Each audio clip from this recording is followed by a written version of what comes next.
बिहार की राजनीति में अजब गजब नेता होते रहे हैं। ये एक ऐसे नेता की दास्तां है जिन्होंने 2009-10 में अपने बेटे को विधानसभा उपचुनाव का टिकट देने का विरोध कर दिया।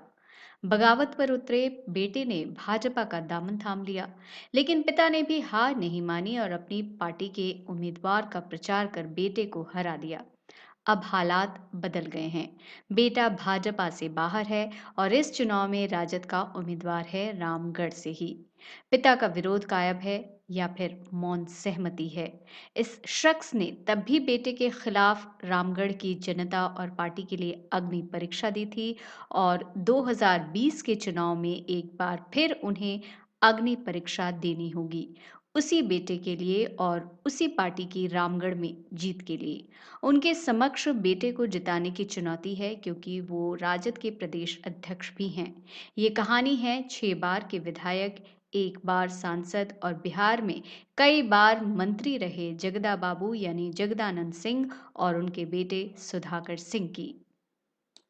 दरअसल 2009 के लोकसभा चुनाव में राजद ने कैमूर की रामगढ़ सीट से 6 बार के विधायक रहे जगदानंद सिंह को बक्सर से उम्मीदवार बना दिया था।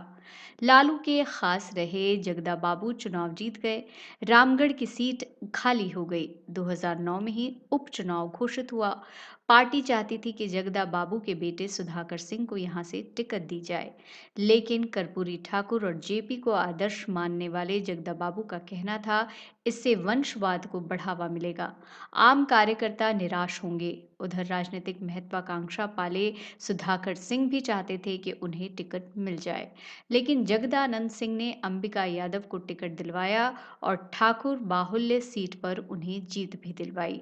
मंत्री रहते हुए इलाके में किए गए काम के लिए जगदा बाबू को आज भी याद किया जाता है। इसके बाद 2010 के विधानसभा चुनाव की घोषणा हुई। सुधाकर सिंह चाहते थे कि इस बार उन्हें टिकट मिल जाए। पार्टी को भी कोई दिक्कत नहीं थी, लेकिन जगदानंद की सहमति नहीं मिली। सुधाकर को लगता था कि पिता पिघल जाएंगे। उन्होंने निर्दलीय पर्चा भर दिया। मौके की तलाश में बैठी भाजपा ने उन्हें टिकट दे दिया। पार्टी लालू के गढ़ को किसी भी तरह ध्वस्त करना चाहती थी। जगदानंद सिंह के लिए विकट स्थिति पैदा हो गई। लालू को जगदानंद पर अगाध भरोसा था। वो कहते रहे कि जगदा बाबू जो करेंगे पार्टी के हित में करेंगे। इलाके के लोग ये भी कहने लगे थे कि हो सकता है सुधाकर सिंह को जगदानंद सिंह का अंदर से समर्थन हासिल हो।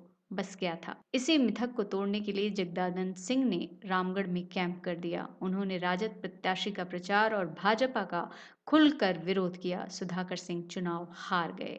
बताया जाता है कि इसके बाद पिता पुत्र में कई वर्षों तक बोलचाल बंद रही। कहानी ने फिर करवट ली। 2015 के विधानसभा चुनाव में भाजपा ने यहां से अशोक सिंह को मैदान में उतार दिया। उधर जगदानंद सिंह 2014 का चुनाव बक्सर से हारकर कमजोर पड़ गए थे। भाजपा ये सीट जीतकर संदेश देना चाहती थी कि लालू का आखिरी किला ध्वस्त हो चुका है। आखिरकार राजद उम्मीदवार अंबिका यादव चुनाव हार गए और भाजपा के अशोक सिंह ने यहां भगवा फहरा दिया। तब बेटे सुधाकर को ये एहसास हुआ कि पिता और पार्टी से बगावत कर उन्होंने बड़ी गलती की।